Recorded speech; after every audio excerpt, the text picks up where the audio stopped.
Hey guys, welcome to the PX4 Dev News for April 27, 2026. Let's unpack today's developer and UAM updates. So, how exactly did this week's code merges stop your physical hardware from turning into a pile of expensive shrapnel?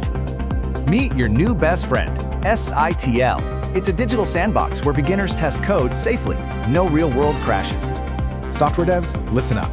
The new Pixie system and native Windows SITL literally replace clunky legacy setups, speeding everything up. Next up is EKF2. Think of it as the drone's inner ear, fusing sensor data to track precise positions. Huge safety upgrades here. They fix altitude drift and position bias, ensuring your autonomous missions go off without a hitch.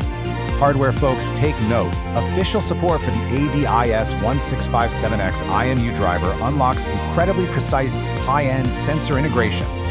PX4 isn't just for multi-rotors anymore. We now officially support non-traditional vehicles, literally expanding our reach into airships. But wait, how did these granular sandbox updates actually shape the massive commercial urban air mobility skyline? Here's the business impact. Remote ID ensures regulatory compliance, while GPS redundancy guarantees critical safety for commercial flights. Want to master PX4 and stay ahead of the curve? We upload this quick news explainer every single day. Make sure you join the Quad Drone Lab channel membership right now to keep accessing these exclusive daily insights. Check out our blogs linked on screen for more details. So what breakthrough will dominate UAM skies next?